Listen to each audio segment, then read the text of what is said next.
everybody, thank you for tuning in to Jam TV. So today we are going to discuss when I got a DWI. Now I know there's a lot of you guys out there who have gotten a DWI, or in certain states it's called a DUI. DWI is driving while intoxicated. DUI is driving under the influence. Here in Texas, they don't give you DUIs, they give you DWIs, which are considered worse. So check it out, jammers. I remember this night very well, like it was yesterday. So I was doing a show, I had a performance. So I did my show, and then after I performed, I wanted to have some cocktails before I left. So I went to the bar, I got 2 drinks, only two. I drank cranberry and vodka, Absolute to be exact, and I drank them back to back. Now I know it takes about 1 hour for each drink to go back to the legal limit. There's a street out here called Washington where there's like bars and clubs back to back on both sides of the street.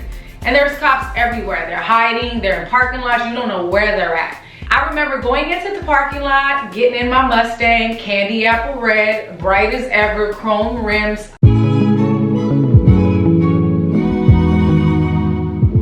I love that car. That is one of my most favorite cars, by the way. But I remember getting in my vehicle and then driving out of the parking lot and then getting to the light. As soon as I got to the light, as soon as I got there was a cop right behind me. And I remember the cop's name till this day. I'm not gonna say any names, but I remember the cop. And my heart was pounding.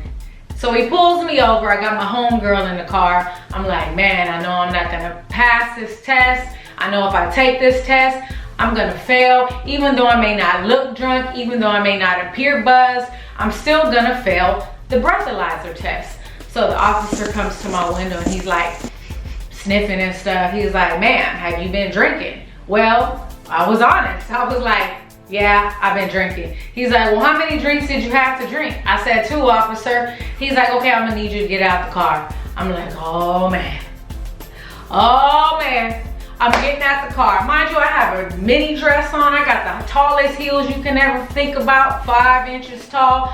I'm like, man, I'm going to jail. Like, this is it for me, jammers. Like, I'm going to jail. Homegirl in the car freaking out.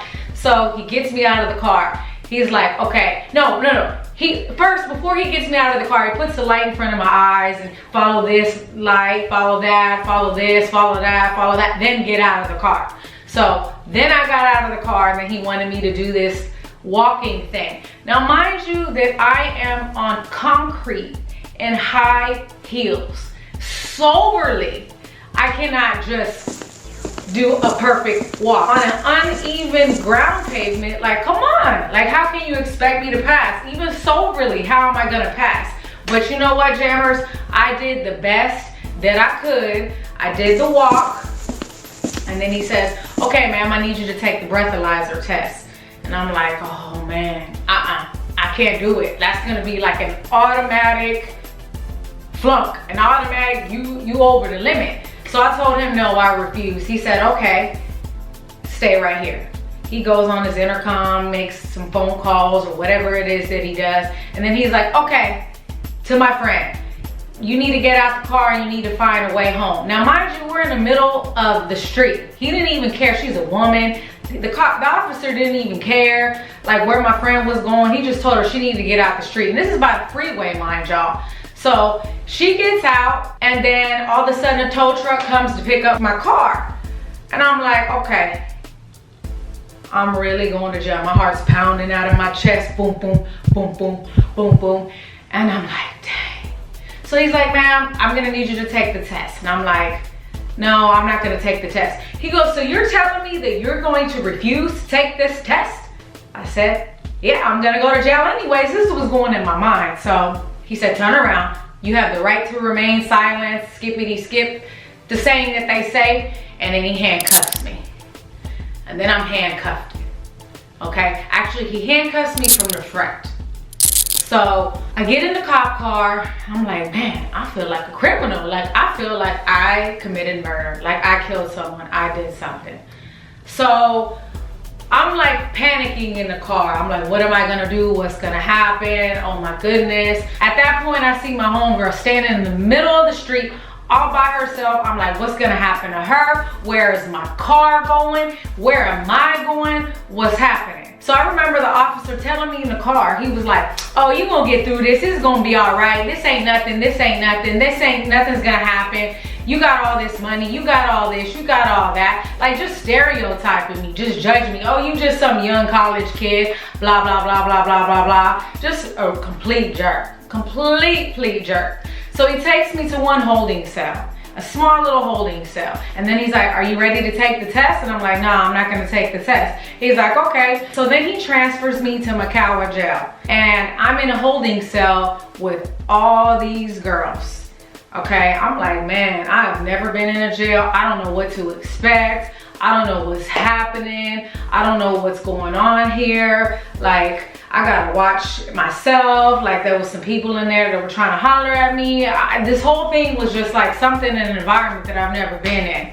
And I remember it like yesterday because it was a horrific, traumatic experience for me. So I remember being locked up in there and them telling us to put the orange suits on. I remember the toilet stall. Like, there was on top. If you wanted water, you press this button on the top and the water comes out. I'm like, I ain't drinking this water. I'm gonna just sit here and be thirsty and not drink nothing. I can hold it down for a day. I got this, I got this. So at the time, jammers, I don't know nothing about jail. I'm trying to bail myself out. Like, I asked him, can I use a credit card to bail myself out? I didn't want my parents to know none of this. I was embarrassed. I was like really embarrassed of the fact that I got pulled over for 2 drinks and I'm in jail. Like, I felt like I let my parents down. I let myself down. So they said, no, you're gonna have to have someone bond you out or whatnot.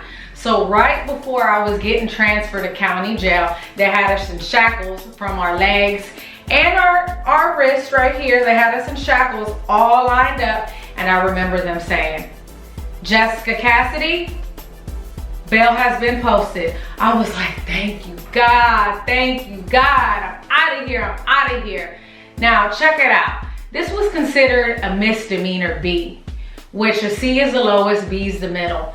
And I'm like, okay, I'm gonna go ahead and handle this myself, right? I had no idea that getting a DWI would cost $20,000. Y'all heard me? $20,000. I called several attorneys. They wanted $5 grand. I think that was the lowest. I think, no, actually the lowest was like 2,000. Okay, but I wanted a good attorney that would fight for me, that would try to get this dismissed or try to get it to where it wasn't on my record.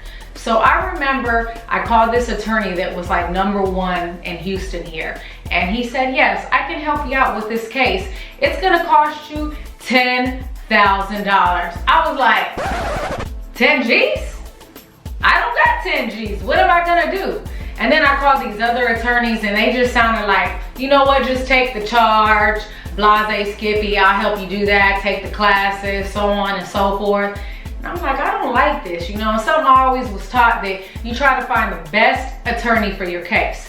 So I went with the attorney for 10 G's. Now mind you, I didn't want to get help from mama, daddy, grandparents, nobody. I am a very independent person, and at that time, I was doing a lot of modeling and of course my music. So I decided to sell my calendars, which, hold up, I got it right here.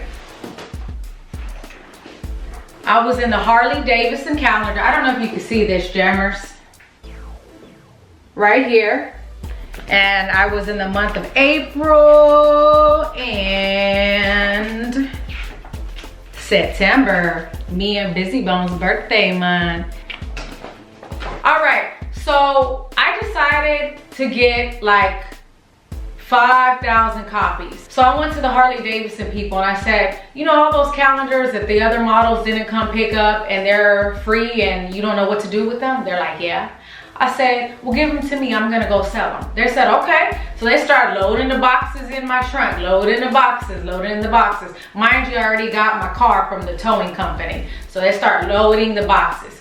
And I went from bar to bar to bar. And I can remember the End Zone bar and the Q bar, the two main bars that I used to go to all the time and have performances there. I went to those bars every night, and I set a goal for myself. Every night I'm going to sell 20 calendars at $10 a piece. And I hustled. I did not leave that bar until I sold that many calendars every night, 7 days a week. By the time I was done, after 2 weeks of doing that, I got $20,000 in cash, mind you. And then I was able to pay the attorney. I was able to pay all my probation expenses that I had, because you have to pay every month, or every time you go, you gotta pay, and you gotta pay, and you gotta do the tests and all that, and it costs money. And then I had a blower in my car, jammers. They have a camera now so that they make sure that you're the one that's blowing in the blower, and like every 5 minutes that thing goes off and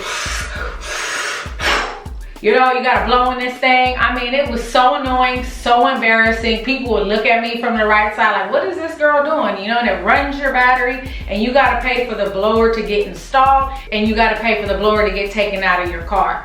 So, I mean, it was just a crazy situation. But what ended up happening, my license got suspended, but I got an occupational license. That was another fee. After my license went through the expiration, then I was able to get my license again. And then I was on probation for a year. And if I followed everything to the T, which I did, I didn't have to take any classes. So as long as I did the blower, passed every test, and followed everything to the T with the probation officer, she wanted me to get a legit job, she said, not a modeling job, not an entertainment job. So I became a hostess at this restaurant, or bartender, and showed her my paycheck stubs and everything. I did stuff I didn't want to do, but I had to do what I had to do to get my record clean, and now my record is squeaky clean. Basically, I did all that to get everything taken off my record, and that attorney helped me get everything taken off the record so I wouldn't have that misdemeanor DWI on my record. Now here, if you get a DWI, forget it. It can't come off your record. It stays forever. So jammers, I worked my rear tail end off, getting $20,000. A DWI is not worth it. It costs a whole lot of bread, a whole lot of money, and I paid for it myself. So if you guys have gotten a DWI, share your story with me. Hit me up on my DM on Instagram at jcasscassidy, and also hit me on Facebook at jcassmusic. And if you don't have a Jam TV t-shirt, don't worry. Go to jcassmusic.com and then hit that merchandise button at the top, and make sure to get your Jam TV merchandise. And also, jammers, Babe's Carbon Monoxide album, a classic. Make sure to get that on all streaming sites. Also, you can get his merchandise, Carbon Monoxide merchandise, and other merchandise that he has at IamBusyBone.com. Thank you so much for tuning in to Jam TV. And if you're not a part of the family, it's never too late. Go ahead and smash that sub button along with that notification bell. And if you wonder what a notification bell is, it's so you guys know when we have new videos. So hit that notification bell. Ding, ding, ding, ding, ding. Thank you so much for tuning into Jam TV. Until then, I'll see you guys next time.